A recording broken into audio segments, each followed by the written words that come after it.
Well, hi, everybody. Welcome to another edition of Bengal Magazine. And on today's show, we're going to go outside, talk a little football with Jerry Boyce, the head coach of the Bengals. Off to a great start, 3-1 on the young season.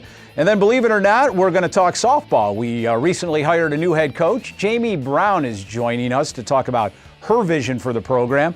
And Mark Howlett, men's soccer, off to a fabulous start, 8 wins already on the season. Mark's going to join us along with Victor Powell, his outstanding midfielder from Clarence, New York. We'll also have the Athlete of the Week and Patrick Smith, our local boy wonder. He's joining us with Bengal updates. We've got a big show. We'll take a quick break, and when we come back, Jerry Boyce joins us.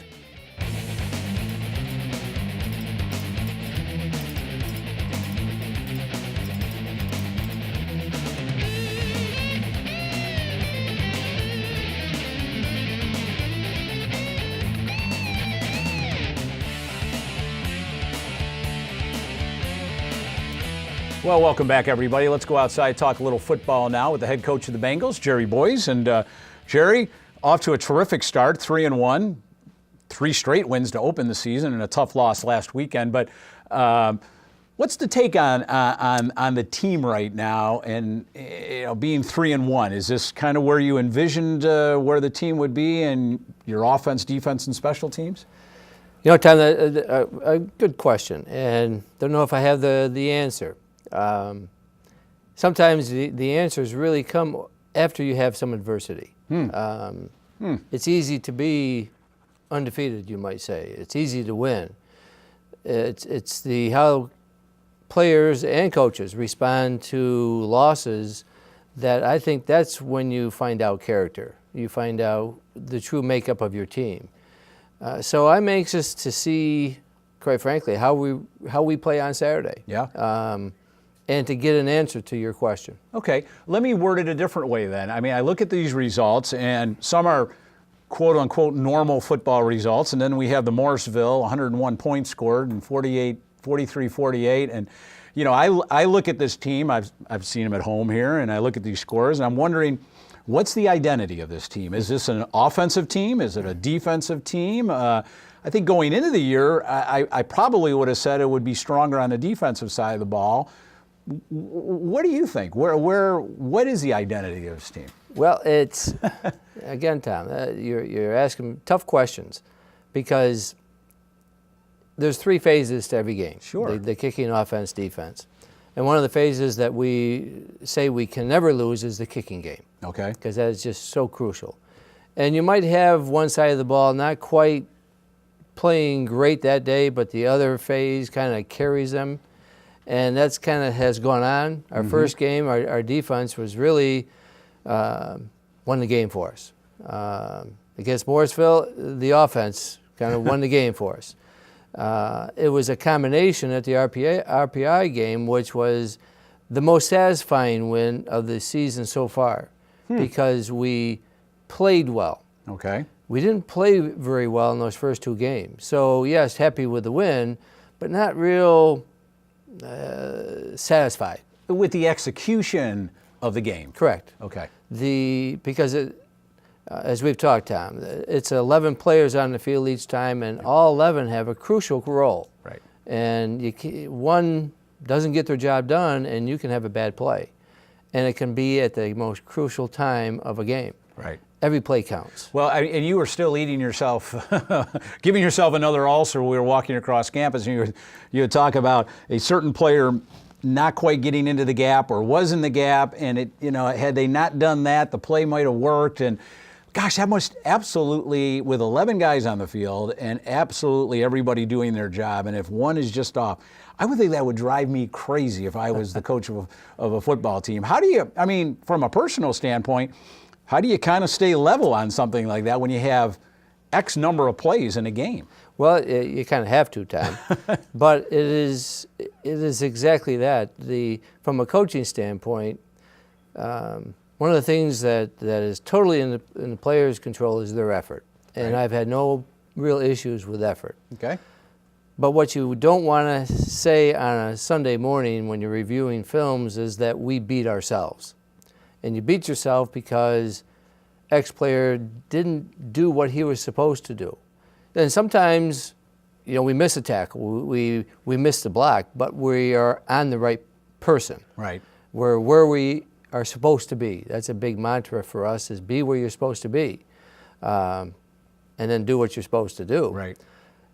But the problem is that when you have a mental error, that is what blows up a play. Because I was supposed to block you, I didn't block you, I blocked John over here. Yeah. And you blow up the play. Those types of things. Simple things on taking a block on with the wrong shoulder. Goodness gracious. It's just little details, and in football, it's the details that really count. Wow. It is the details. You have always said that. You had talked earlier in the segment about adversity, and whether you're strong word or not, but coming off a loss at Alfred, but a ranked opponent. What do you take out of that loss? I mean, a loss is a loss is a loss, but yet, are there good things to take out of that loss? I wish I could say that there was some good things to take out of that, because I feel, again, this Saturday will determine that. Okay. We didn't, as a whole, we did not play well on Saturday. I have to give Alfred University all the credit. Okay. They beat us. Their intensity was higher than ours, their mental toughness, their physicalness, their sense of purpose, intensity. Their sideline was, we're going to win this game. I think I had a feeling our sideline was, geez, I hope we win today.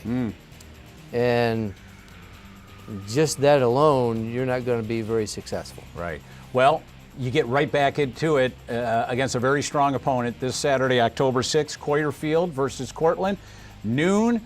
$5 a ticket. Come out and watch some fantastic Division III football. Jerry, wish you the best of luck Saturday and the rest of the way. Thanks for being on the show. We are going to take a break. When we come back, believe it or not, we're talking softball and Jamie Brown. Stay with us.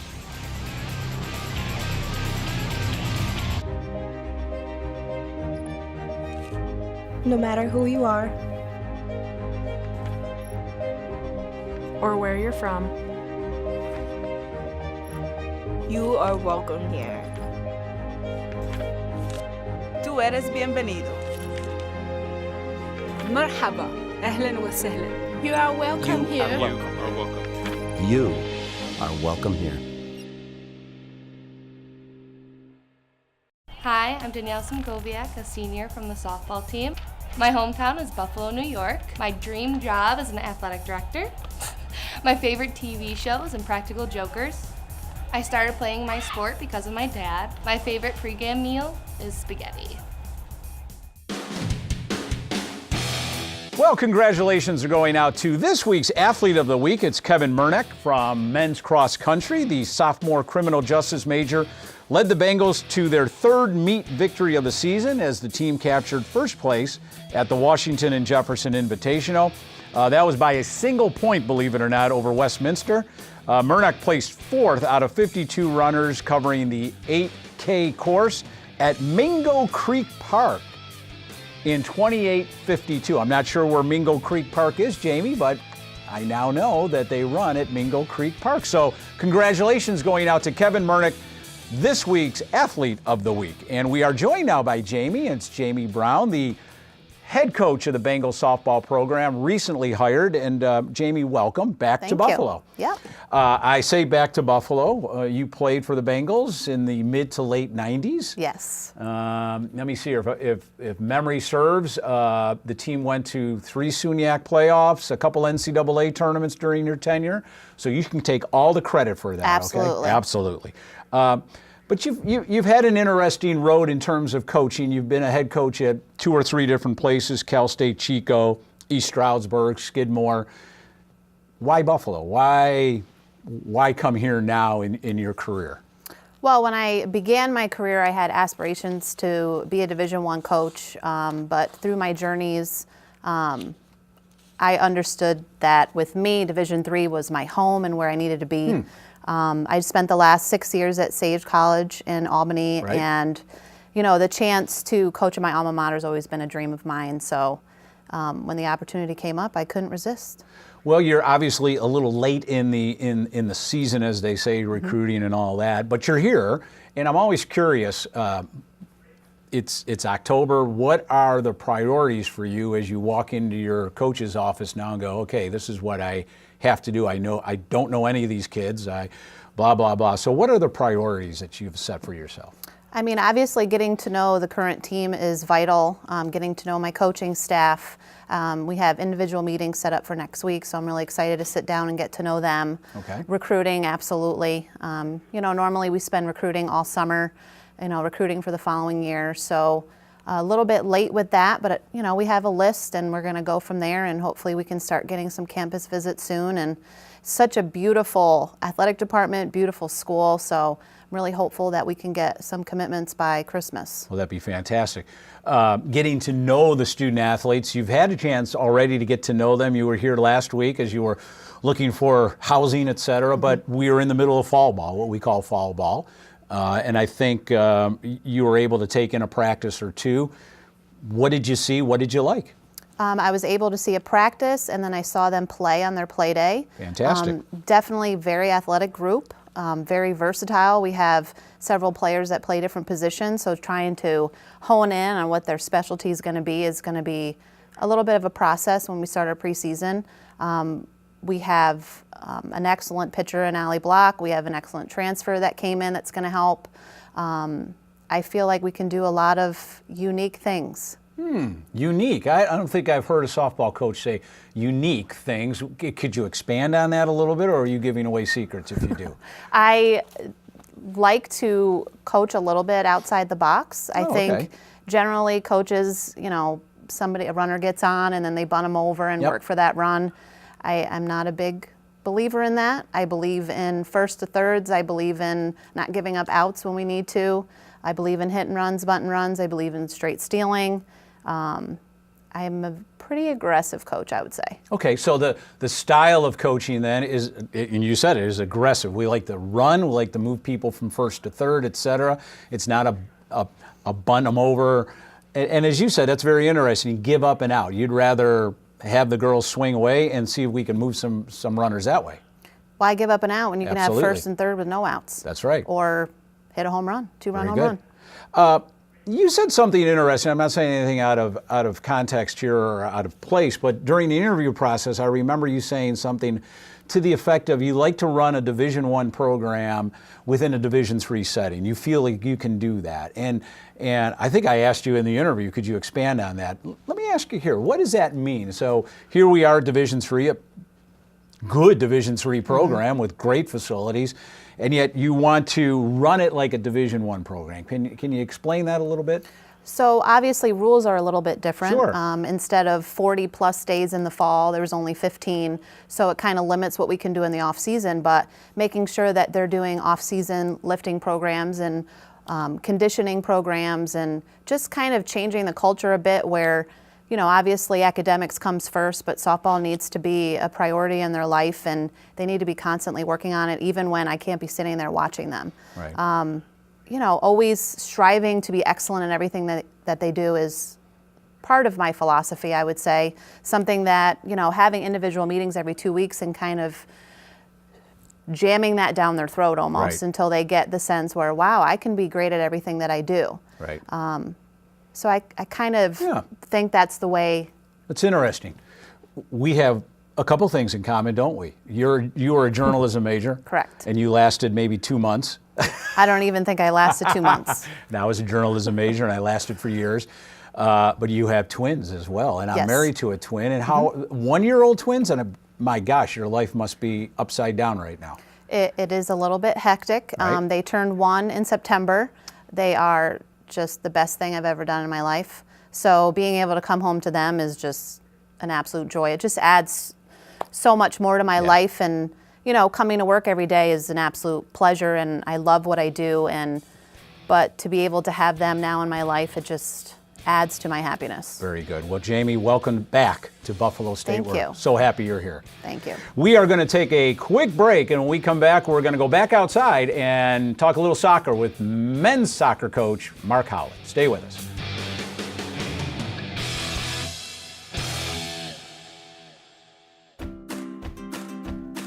This is a college that inspires.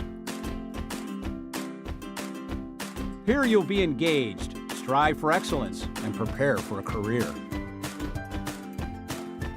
Visit our amazing Elmwood Village campus and apply today. You'll achieve your edge here. This place is Buffalo State College.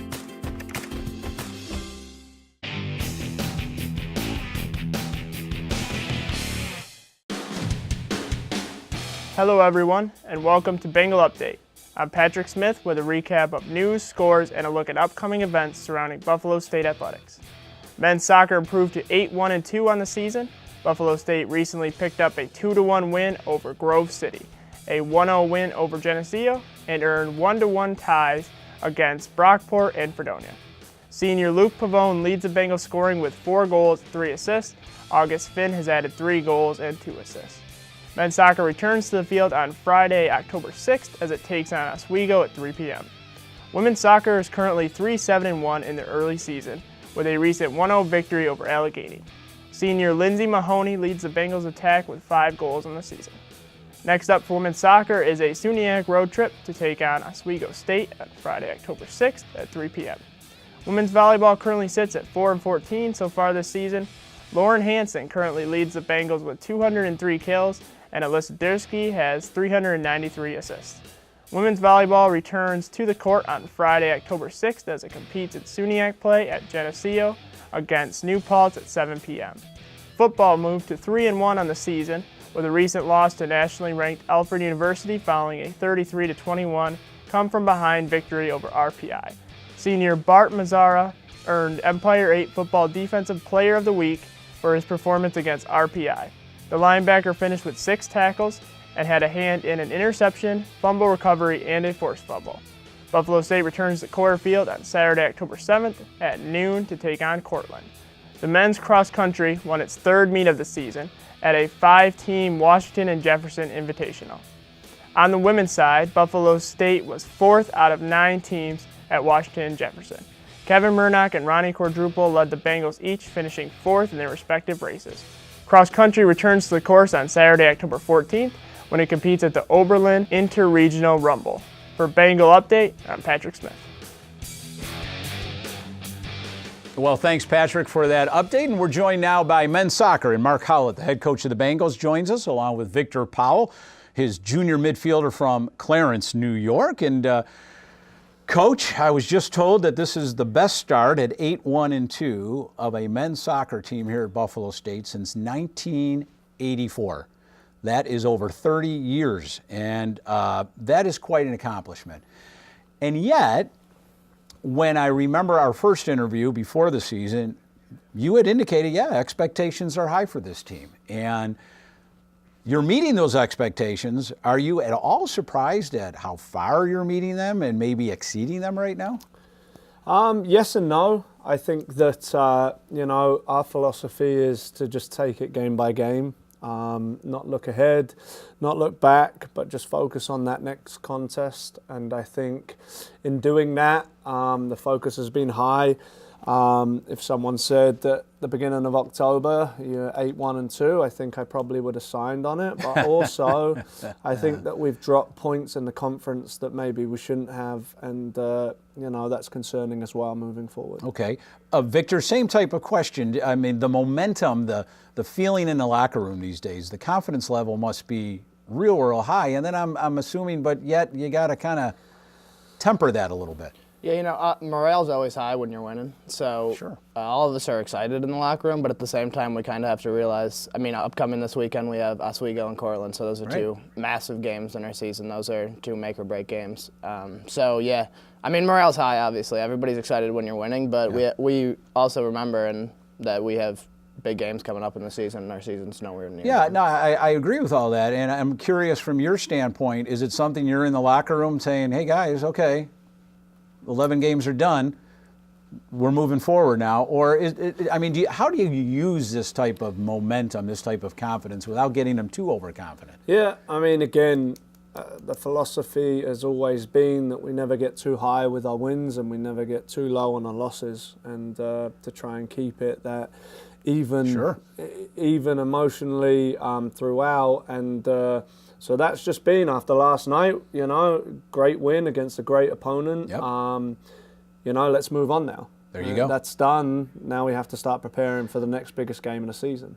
As expectations are met, have there been positive surprises that you would kind of go, wow, I didn't know that could happen or that was going to happen? Yeah, I mean, again, defensively, we always want to be as sound as possible, and we focus so much on our defensive shape and not being broken down, and making sure we limit our opponent's chances.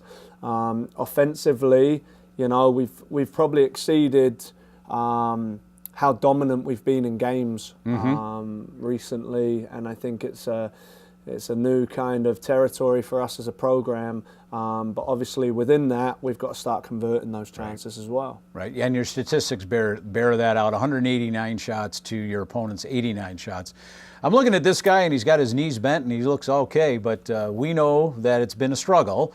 You blew out a knee, an ACL, your senior year at Clarence, while Coach was watching and probably recruiting. And then you did it again, a different knee, the other knee, your sophomore season here in practice. And wow. I mean, is there ever a time when you're rehabbing, especially the second time, where you kind of go, what am I doing? This is not worth it. It's a long road. It is. The first one, honestly, was a lot harder than the second one was. The second one, with all my teammates around and the coaching staff and the training staff around here at Buffalo State, it was much easier to come back because you're around the process and the system every day, all day. So it really wasn't as hard as the first one was, honestly. Wow. Kind of a resilient kid. Does he show that on the field too? Yeah, unbelievable. On the pitch, I'm sorry. He does. And there's a guy that we can rely on. We know that Victor can go in and do a job. Vocal, tough to break down. He loves to be an underdog. I mean, that's him. And going back to what he says, our training staff here is fantastic. Yeah. For all they do and to have a successful program, you need that part in place, and I feel we really do have that. Well, the season really gets into gear now. I mean, with a lot of the conference matches coming up, and this conference is so tight. I mean, you're coming off a match against Fredonia, which was nip and tuck, and a break here, break there. What has to continue for this team to continue on this type of pace? Same attitude to every game. We're blue collar, we're hard working, we don't give up easy chances. Everybody does their role and responsibility to the best of their ability, and that translates to the team performance. We've got 2 nationally ranked teams in the conference. We've got 4 regionally ranked teams in the conference. It's a tough conference. But we know if we can do our job properly at the end of the season, we may be looking to play further on. Absolutely, and that is the goal. Well, guys, best of luck this weekend and the rest of the season. Appreciate you being on.